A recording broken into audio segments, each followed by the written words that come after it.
So last month, Hasbro announced their latest HasLab for Transformers, and lo and behold, it's 2001's Robots in Disguise, Omega Prime, a combination between Optimus in his super mode with Ultra Magnus.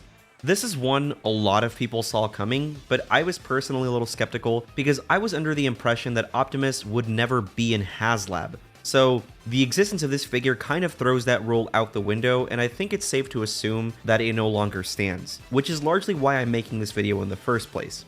The existence of Omega Prime in HasLab creates a bit of a dilemma, one which stirred up a fair bit of controversy on Twitter, go figure. However, I can kind of get behind it because, for one, it's Optimus Prime, and two, he's in HasLab.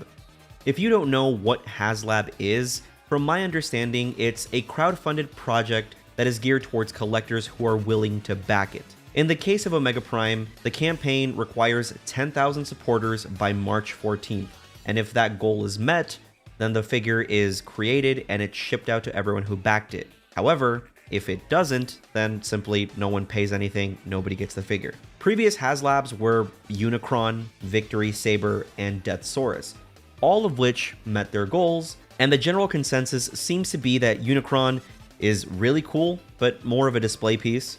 Victory Saber is really neat, but mileage may vary.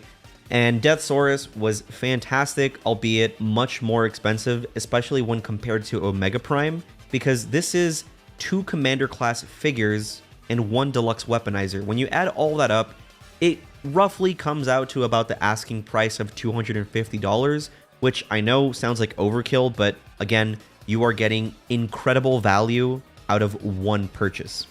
But that's not actually what people are upset about. Most people seem to agree that the value for this figure is really, really good.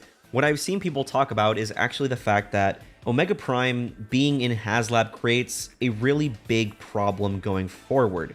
For one, it's kind of doomed this figure to never get repaints, retools, or any additional use of the mold for that matter. Which is a shame because the original toy has 2 specific repaints with a cult following whose hopes of ever getting a modern rendition of them have been crushed.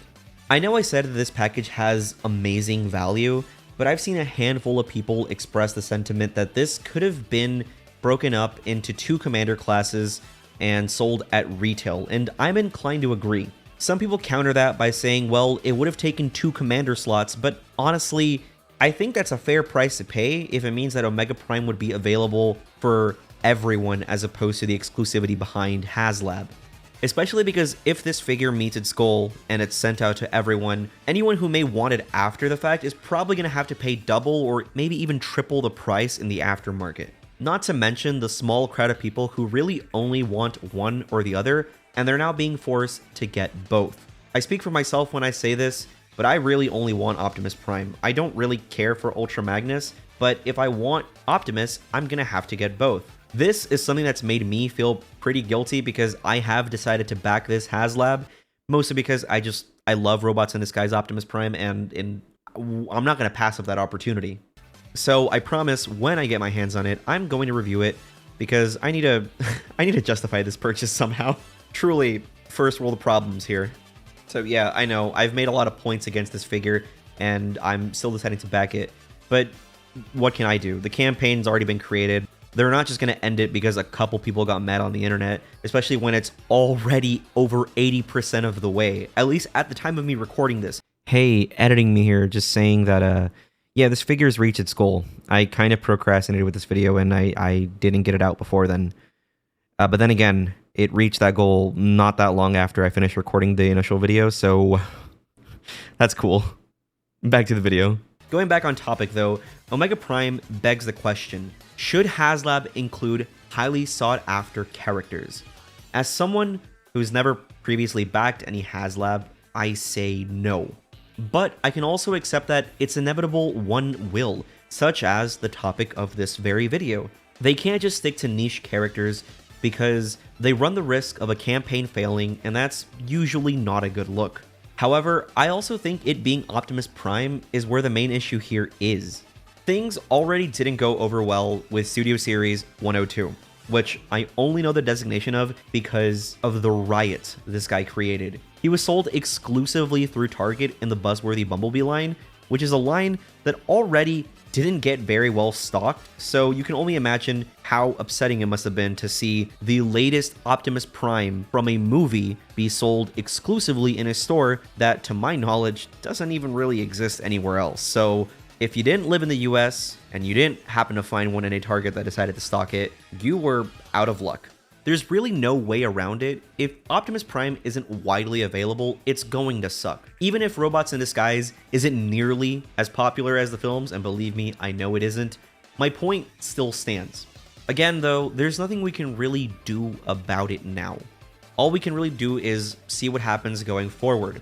Omega Prime sends a very clear message. Anything is possible in HasLab. Who it'll be next, we'll just have to wait and see. But for now, we have Omega Prime, and this is what we got.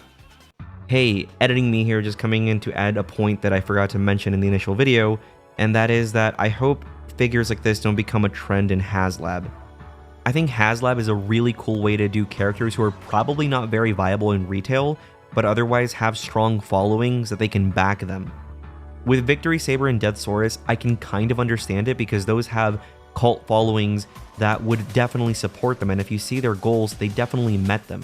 However, when it comes to someone like Optimus Prime, I feel like the win-loss ratio of people who really want this figure but can't back it is a lot higher than those previous ones.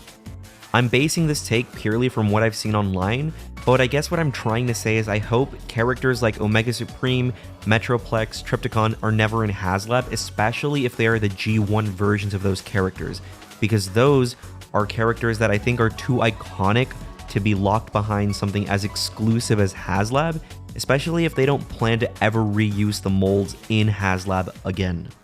With that said, I'm going to close out this video, but before I do, let me know how you feel about highly sought after characters being in HasLab. Does it bother you? Do you simply not care?